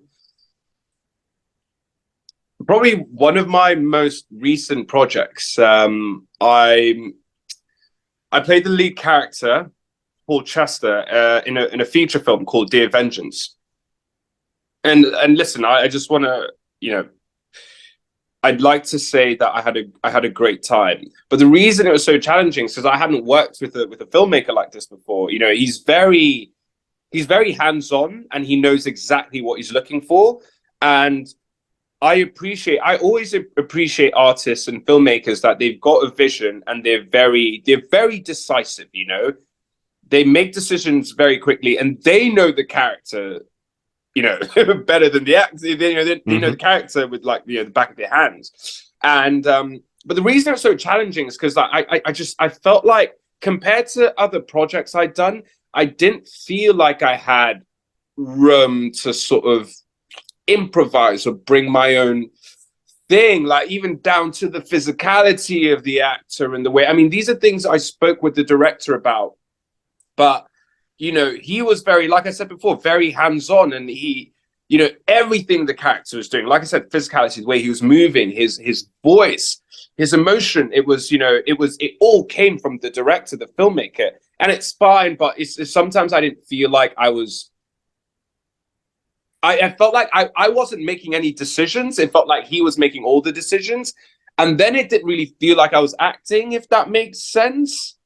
But it was just, I don't think it was a bad experience. I wouldn't say it was bad. I would just say it was different from what I was used to. I've normally got a bit more free reign. I remember the first day of filming, I did something. I said a line that wasn't in the script. And the director said, James, what are you doing? And I said, I don't know. I'm just wing it. I just added something. Because you know what it is? Oftentimes, in the best movies or the best scenes in cinematic history, there are often things that weren't in the script or something that just happened spontaneously or wasn't meant to happen. And it's like, and so I've always got that in my head. I'm always like, try something different, just to see if it works. But yeah, I remember doing something different on the first day, and the director just said to me, don't do that. He was like, what are you doing? No. So like he was very strict on that. Even the lines, he wanted the lines like 90% of what was on the script. So it just felt like, I felt like I couldn't, as an artist, I couldn't bring anything. It was like, it was all from him. But if the movie ends up being good, or at least ends up being what he wants, then I don't have a problem with it. Then it's all good. I always say it's the filmmakers, it's their film, it's their vision. But as an actor, I felt a bit restricted, if that makes sense. I didn't feel like I could bring stuff to the table. It's definitely what he wanted. But I guess also this was the role. I've been a lead before, but I've been a lead in a film where you could argue 2 or 3 other characters were leads. This was the first film where I was the lead. Like no questions asked. And so there was quite a lot I was in, like every day. It was quite a lot of responsibility on my shoulders. I remember I had a monologue on the last day that I struggled with, just because, I knew the lines, but, I wasn't saying it verbatim. It was, not, word for word. And the director was like, no, it's got to be word for word. I remember we did a lot of takes. And I think we managed to get it done in the end, but I know in the editing room, he's going to have a lot of time, putting that together in post. But I think that's the project I kind of like, and also this is a project where I really was out of character. Like it was so far removed from who I was as a person that, the character is this brooding character, and his voice was kind of, it was kind of like this, and like, think of, a bit like Batman, actually, in terms of his voice, and always, having to speak like this, and it's just not who I was. So it was very, very uncomfortable. I was very, very much out of my comfort zone. But that's what you want, though. I was going to say, do you not think that's a good thing? As an actor? Yeah. That's a good place to be. But it kind of reminds me of, so I'm a big wrestling fan, professional wrestling fan. And years ago, I'm a massive wrestling fan as well. That's Christian. That's actually what I wanted to do as a kid. I wanted to be a WWE superstar or a superhero. And I was like, and my cousin said to me, well, superheroes aren't real, James. Like, you can't actually get superpowers. I was like, you fucking watch, mate. I was going to say, Batman doesn't have any powers. I was like, okay, I can't be a superhero. I'll be a WWE superstar. I wanted to be, Stone Cold Steve Austin, and with the beard, and the Undertaker and Shawn Michaels. That was my thing. Oh yeah, man, I've loved it since those days too. Like I've kept up with it, albeit not as much, but I still keep tabs, and watch I keep tabs, yeah. So you might be familiar with a guy called John Moxley, Dean Ambrose. Yeah, John Moxley. Yeah. He's in AEW right now. He is. So do you remember back in 2019 when he left WWE, he did that Shoot podcast on Talk Is Jericho? Do you remember this? Did he? I know Jericho's got Y2J. I know he's got a podcast, but I don't I don't think I listened Okay, to that. you need to go out of your way to listen to this. Okay, I'll just say this now really quickly on a detour. Okay, So wrestlers are storytellers. It's one of the reasons why I've always been a big fan of it because it's acting, it's theater, because it's it's everything. acting, it's performance. Yeah. It is. It actors. If you ever want to see good method acting, go watch professional wrestling. So two of my favorites are John Moxley and CM Punk. Now CM Punk years ago did the greatest shoot interview of all time in 2014, and it's just storytelling at its best. To quite frankly, it's real. He's telling he's telling his perspective, but it's But see, that's storytelling. the thing about Punk. And Dean Ambrose did the same thing in 2019, or John Moxley. Now, the reason I brought this up is that when he spoke about his grievances of dealing with that company in the process, something really interesting was said in the midst of that. He said that his favorite thing was always promos, setting up promos. Now, generally in wrestling, you'll when you get given a promo spot, you get given like a lot of like leeway of like how to approach it. So it's like the best promos are often, bullet points. And I've said this on the show before, but we'll recap here. So if it's like me and you and we're talking like we know that our beats, if you like, are we've got to mention the main event, we're going to be wrestling at WrestleMania, and there's a grievance as to why we hate each other, right? Those are the 3 points that we're going to cover, but we improvise how we get there. So long as we hit those points, we get there. Yeah. Now, what John Moxley was frustrated with is that not only were they deciding his career trajectory as far as like events he was in, storylines, etc., stuff he didn't want to be a part of, they also took away his favorite thing, promos, away from him. They Right. basically showed up and were like, okay, everything's done for you. Here's the script. You just read this verbatim and just Oh do it wow. right, verbatim. And he said they took away the thing that I loved most about wrestling. They took away, and he said, like, in my free time, he said like a lot of the time, one of the things he loved to do was walk around the house and like look in the mirror and like think about promos, like I could talk about this, or I could talk about this, or I could do this. And Yeah. they'd taken that away from him, and now he just wasn't infused or interested because everything is done for you. So what's left? Yeah. And when you were talking about that film, it kind of reminded me of that because when I'm on set, I improvise like crazy. I do the same thing. I did it in a self tape the other day. Like you feel like there's more there, so you just keep going until Yeah. it stops. And a lot of the Yeah. time, if you're on set, a good director will just be like, they'll call cut. They'll see what you're doing and they'll call cut later because you can just edit all that shit. Yeah, Doesn't because you matter. edit it. Yeah. Yeah, it's what's important is keep going until you're Yeah. done. You know. Stay in Um, the moment, stay in the moment. and I think so much of it is important to improvise or tweak or ad lib because what matters more, as we've sort of established in this show, is the realism. And sometimes like there'll be little things like something in the dialogue just doesn't feel natural, like the character just wouldn't say Yeah. it that way, or Yeah. and you keep hitting on that, and maybe the script demands that you have to say it this way, but you're just trying to find a way that feels natural and you just can't do it. You just can't. Yeah. And often I'll be like, right, let's try it your way, but let's also try it my way a few times and let's just see how it feels. And if my way Mm. sucks, fine, at least we tried it. You know, Yeah. but to meet someone that like just won't let you do that at all, I can see how that's frustrating.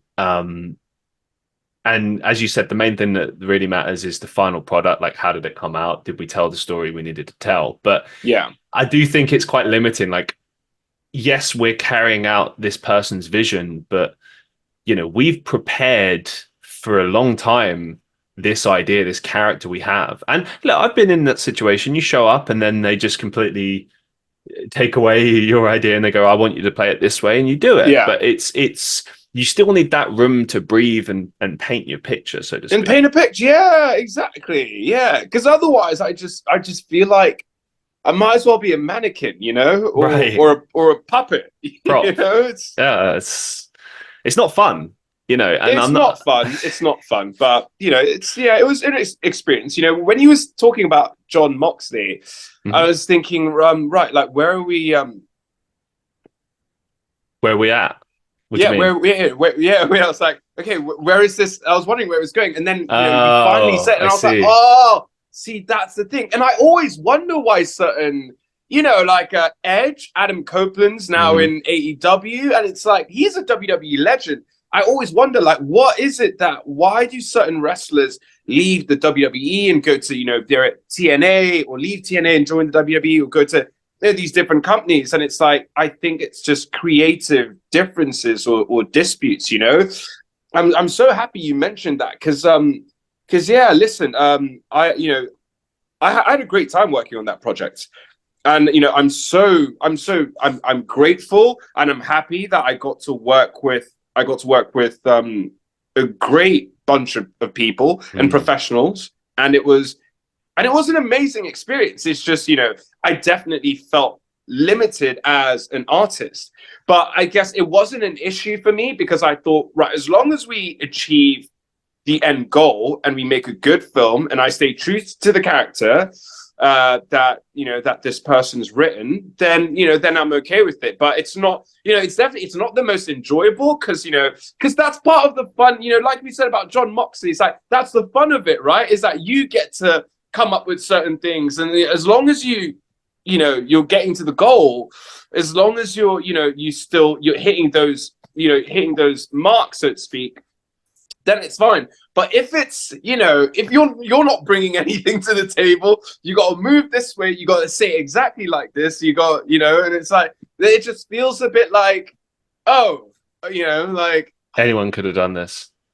yeah, yeah, exactly. Like anyone could have done this. I'm not bringing anything to the table, really. Right. What's the craziest or most unprofessional thing you've seen happen on set? Oh my goodness! Oh, I'm about to spill the beans. I'm about to Everyone's spill got the a story. beans. I'm gonna spill the beans, man. Oh, damn. Protect Okay, yourself. No so names. No names. most Just the most story. unprofessional thing I've seen on set. Yeah, let's just have some fun with this. So yeah, like I said, no names. We'll keep it all professional. But yeah, Yeah, no names. spill the beans on Okay. craziest stuff and unprofessional stuff you've seen. Uh, I saw. I saw two producers got in a fight on set. Oh, mad. Okay, Christian. I am okay. 100 on my life. I was in hair and makeup. And Okay. I just remember I heard this commotion, and people. It's like two people had got in a fight. So I thought they were filming, and I was thinking, wait, surely not. We're doing this scene today. They can't. Who's fighting or who's acting? I was like, what scene are they filming? And I turned around, and two of the producers are going at it. In the makeup And room. say that again. In the hair and makeup room. No, not in hair and makeup. Like on the other side. It was like on the other side of where hair and makeup, because we were filming. The location meant that hair and makeup was set up outside. Right. Yeah. And so it was on the other side of where hair and makeup was, and I just I know, was it hair and makeup? Or was the costume department? I can't remember now, but it was we were in hair and makeup and or getting that sorted out. I just remember turning and saying like two people being in a fight, and I was like, oh, that's exciting. I thought, Mike, that's brilliant acting. I was like, this is so real. That's amazing acting. Whoever that is. I turn around and two of the producers are going at it, and they've got to like separate them. And one of the producers is like, anyone else has got anything to say? Like I'll get you fired. Does anyone else want to say anything to me? I'll get you sacked. You'll be off the project. Blah, yeah, blah, blah, blah. And one of the other producers had to go off into the bathroom or private room, wherever I don't know where the fuck he went to. And he had to go off and cool down. But I just thought to myself, I have never seen anything so unprofessional in my life. What is going on? Yeah. That's an easy answer, buddy. Easy answer, man. I'll tell you right now. That was an experience. Because honestly, all I could think about when I first heard, all of the like, well, it's kind of like it happened at once. I just had like, whoa, whoa, whoa, like, it's like, I was like, they're obviously filming something, right? And I was like, that is believable. That's very believable. And then I turned around, it's like, oh no, they're not acting. That's real. They're actually in a fight. Any crazy like just acting stories, extra stories, anything else like that you've seen on set? Like just maybe just weird Oh, people, strange scenarios, anything like that. yeah, I've got a few. Spill the beans, buddy. I've got a few. So I showed up to set, and the first AD or the second AD came round and said to us, he said, "Right, guys, so the director's been sacked. Good start. The DOP is going to take charge. We had two DOPs on this project, and they're going to be directing the film now. Right? Cool. Okay. Cool. Happy filming. Let's go. Let's do this." And I thought, what? You're not going to explain why the director's been sacked? It's his film. Like, what is going on? We've had rehearsals with the director. I've spoken to the character about I've spoken with the director about the character. And it's like, oh yeah, the director's been sacked. The DOPs are taking charge. Right, let's have a good day filming. Oh, I also do you know what? Yeah. Before you run ahead, by the way, like who sacks the director? Who's higher than the director? The producer. Oh man, okay. The executive producer. Doesn't the director defeat the? Isn't it director's the head of the production? So like how? No, executive producer's got the most power, I believe. Oh, okay. Mad. All right then. Yeah. Well, and by the way, this is all on the same project. Jesus. The most unprofessional project I've ever. I mean, listen, anyone who worked on it will tell you. The director will tell you as well. Was it big budget? It was a shambles. Was it big budget? Another thing happened where we were on set. And it was a night shoot, right? It was a night shoot, and I was vaping at the time, and obviously because it's a night shoot, we're filming early in the morning, so I'm talking 12 a.m., 1 a.m., 2 a.m. in the morning. I was drinking coffee, right, to stay awake. Christian, I had so much coffee. I was vaping so much, and all the caffeine and nicotine just getting into my system. My body crashed, Christian, and obviously it was freezing outside.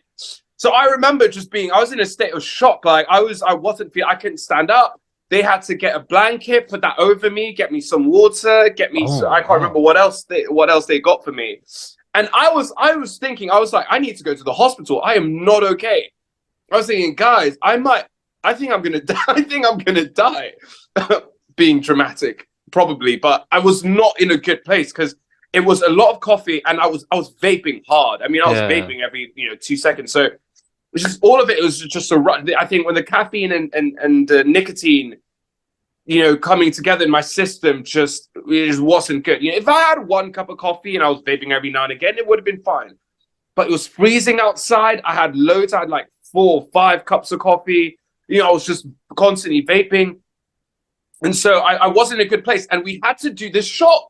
And I remember they were like, is James okay? Is James okay? Like, James is... give it 10 minutes. James is not okay. And I just remember being like, James, man the fuck up. And I just thought, right, I'm going to use this. in the scene. And I used it in the scene. So I was fucked up doing that shot, but I used it. And thankfully it worked because I had to sort of like, the character, was the character I was playing was in a state of panic. So it kind of worked. I was like, oh, this is perfect. Somehow this is gonna work. But yeah, that was another crazy experience. So you weren't acting then? So I wasn't acting. I wasn't actually acting. Jesus, man. Couple of final questions for you, sort of unrelated to today's show, but I love to ask my guests these questions. I think we'll have a lot of fun with this.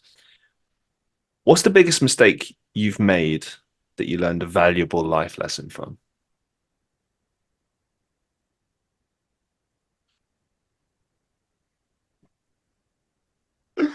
Oh, I mean, listen, we've all made a lot of mistakes in our lives, you know. I think, okay, I'll say this. I deeply cared about someone and I acted in my own interest and completely disregarded how they would feel. And I ended up hurting someone who I cared about more than anything, really. And I learned I learned a lot from that. I learned that, you know, I learned it's not all about you. And whatever, you know, whether, you know, it could be it could be the relationship with your parents or siblings or colleagues, it could be a romantic relationship with a partner. But you got to remember, you got to take into account other people's feelings as well and how it's going to affect them. So I think, you know, hurting someone I really cared about made me realize that, you know, to be less selfish and to also, and yeah, to, you know, to care about other people's feelings, but also make sure you consider, you know, someone else's feelings when you're doing something. You know, it's not all about you. And I get it, we come into this world by ourselves, we're going to leave by ourselves, and, like, you know, definitely put yourself first and love yourself, but, you know, just take into account how other people are going to feel. Be more selfless and be less selfish. Yeah. Thanks for sharing. What's the best advice you've ever received?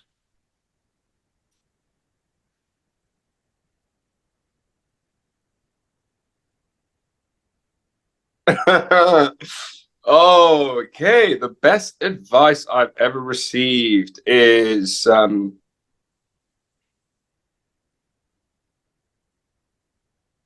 don't don't think about it. Don't think about it too much. Mm. You know, I tend to I tend to ruminate on things. You know, I tend to overthink, overanalyze, and I don't know if it's my personality or, you know, something I got from my parents, my star sign, if you believe in that, or any of the viewers believe in that. But yeah, I think it's a, you know, life is short. You know, it's fleeting. You can't, you know, we can't go back in time. And I think, you know, we're constantly, like, worried about the future, what the future holds, and we regret things we've done in the past, and we think, like, oh damn it, I fucked up. Like, I wish I didn't do that. Or why did I do that? But it's like, you know, you can't change it. You can just learn from it. I think it's important to learn from your mistakes. And, you know, and listen, we're human beings. Of course, we're going to think about the past and also think about the future. But all we've got is the here and now. It's important to be present and just not think about things too much. Like, just don't deep it, man. Do you know what I mean? Don't deep it, don't think about it too much, just let it be, because at the end of the day, a lot of things are out of our just focus on what you can control. And now I feel like I'm being very, like, philosophical and saying a lot of things, but the main thing is just to, you know, don't think about it too much, be in the moment, be present, you know, don't, you know, like, a lot of things are out of our control. I mean, especially in the line of work that we do. It's like, you know, overthinking about this audition, or I'm overthinking about, you know, what does this person think about me? Do they like me? Do they hate me? Like you said earlier, you're going to be a villain in someone's life. You're going to be a hero in someone's life. Despite what you do or your intentions, you can't think about how other people are going to feel, you know, about you. A lot of things are out of your control. So just don't deep it. Don't think about it so much. Just be, man. Just live in the here and now. It's all right, baby. Just let it flow. Let it flow. Just, you know, whatever's, you know, que sera, sera, whatever will be, you know. Just don't think about it. Don't think about it too much. That's what I'm trying to say. Couldn't agree more.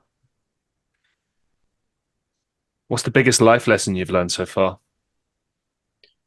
Biggest life lesson I've learned so far.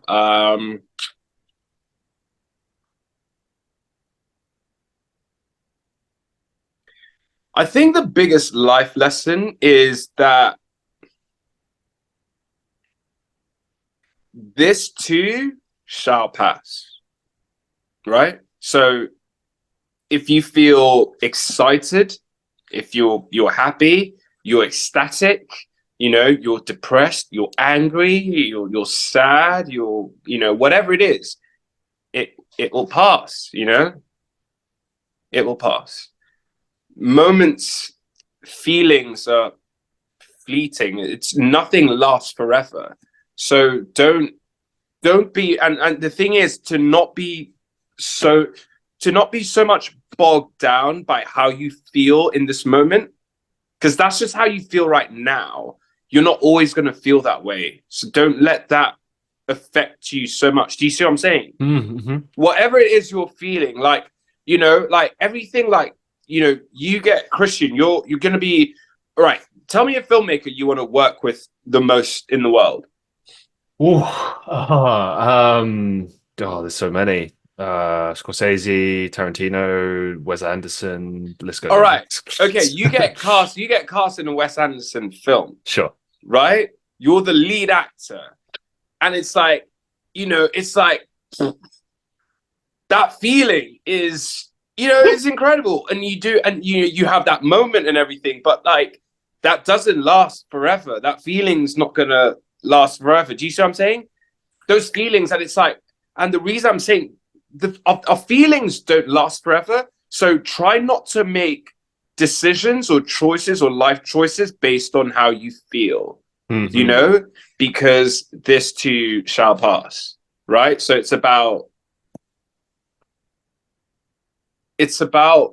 realizing that, these, like, how we feel is not, it's not going to last forever. So why would you make a decision based on how you're feeling in that moment, right? It's like just realizing, like, like sometimes not in everything, and you know how it is, like with with acting as well, and this, the ebbs and flows. Sometimes you're going to be the shit and you're getting roles and you're getting cast, and other times you're not going to get roles and it's going to be a dry period.